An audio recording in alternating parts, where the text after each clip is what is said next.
Doctor Lakshmi Devi ಉದ್ಯಮಿ, ಸಮಾಜ ಸೇವಕರು, ರಾಷ್ಟ್ರ ಪ್ರಶಸ್ತಿ ಪುರಸ್ಕೃತರು.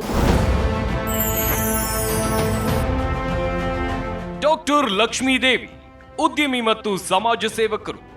ಡಾಕ್ಟರ್ ಲಕ್ಷ್ಮೀ ದೇವಿ ಇವರು ತಮ್ಮ ಹೆಸರಿಗೆ ತಕ್ಕಂತೆ ಸೇವಾದೇವಿ, ಸಮಾಜ ಸೇವೆಯನ್ನೇ ತಮ್ಮ ಉಸಿರಾಗಿಸಿಕೊಂಡಿದ್ದಾರೆ. ಬಡವರ ಬಗ್ಗೆ ಅಪಾರ ಕಾಳಜಿ ಹೊಂದಿರೋ ಇವರು ಸುಮಾರು 20 ವರ್ಷಗಳಿಂದ ನಿಸ್ವಾರ್ಥ ಭಾವದಿಂದ ಸಮಾಜ ಸೇವೆ ಮಾಡ್ತಿದ್ದಾರೆ. ಉತ್ತರ ಕರ್ನಾಟಕ ಹಾಗೂ ಕೊಡಗು ಜನತೆಗೆ ಕೈಲಾದ ಸಹಾಯ ಮಾಡ್ತಿದ್ದಾರೆ. ಕೊರೋನಾ ಸಂಕಷ್ಟದ ಕಾಲದಲ್ಲಿ ಬಡವರಿಗೆ ಊಟದ ವ್ಯವಸ್ಥೆ, ಅವಶ್ಯಕತೆ ಇದ್ದವರಿಗೆ ಆರ್ಥಿಕ ಸಹಾಯ, ಎಷ್ಟೋ ಜನರಿಗೆ ಆಶ್ರಯ ದಾತರಾಗಿದ್ದಾರೆ. ಇವರ ಸೇವೆಗೆ ರಾಷ್ಟ್ರ ಪ್ರಶಸ್ತಿ ಸೇರಿದಂತೆ ಹಲವು ಪುರಸ್ಕಾರಗಳು ಸಂದಿವೆ. ಇದೀಗ ಮತ್ತೊಂದು ಗರಿಯಾಗಿ ಇವರಿಗೆ ಜಿ ಕನ್ನಡ ನ್ಯೂಸ್ ಯುವರತ್ನ ಅವಾರ್ಡ್ ನೀಡೋಕೆ ನಾವು ಹೆಮ್ಮೆ ಪಡುತ್ತೇವೆ.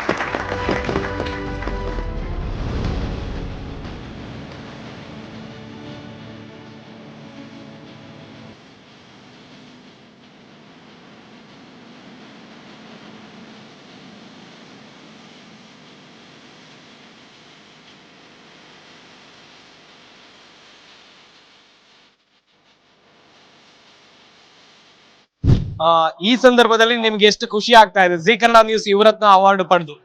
ತುಂಬಾ ಖುಷಿ ಆಗ್ತಾ ಇದೆ, ತುಂಬಾ ಖುಷಿ ಆಗ್ತಾ ಇದೆ. ಜಿ ಕನ್ನಡ ಅಂದ್ರೆ ಒಂದು ಫ್ಯಾಮಿಲಿ ಇದ್ದಂಗೆ. ಫ್ಯಾಮಿಲಿಗೆ ಏನು ಗೌರವ ಕೊಡ್ತೀವೋ ಅದೇ ಜಿ ಕನ್ನಡದವರು ಎಲ್ಲ ಗಣ್ಯ ವ್ಯಕ್ತಿಗಳನ್ನ ಗುರುತಿಸ್ತಿದ್ದಾರೆ. ಅವರವರು ಎಷ್ಟೆಷ್ಟು ಕೆಲಸ ಮಾಡಿದ್ದಾರೆ, ಯಾವ ಈ ಕ್ಷೇತ್ರದಲ್ಲಿ ಅವ್ರನ್ನೆಲ್ಲ ಗುರುತಿಸಿ ಅವ್ರಿಗೊಂದು ಅವಾರ್ಡ್ ಮಾಡಿದ್ದಾರೆ. ನಮ್ಗೆ ಖುಷಿ ಆಗ್ತಾ ಇದೆ ಅಲ್ವಾ ಮೇಡಮ್? ಈ ಅವಾರ್ಡ್ ನ ಯಾರಿಗೆ ಡೆಡಿಕೇಟ್ ಮಾಡೋದಕ್ಕೆ ಇಷ್ಟ ಪಡ್ತೀರಾ? ನನ್ನ ಹಸ್ಬೆಂಡ್ಗೆ.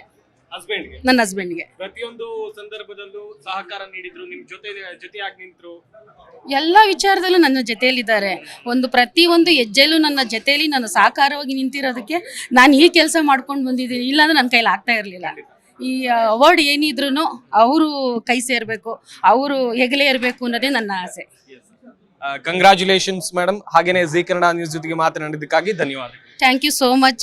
ಎಲ್ಲ ಜಿ ಕನ್ನಡ ವಾಹಿನಿಯವರಿಗೆ ತುಂಬ ಹೃದಯದ ಧನ್ಯವಾದಗಳು ತಿಳಿಸ್ತಾ ಇದ್ದೀನಿ. Thank you so much.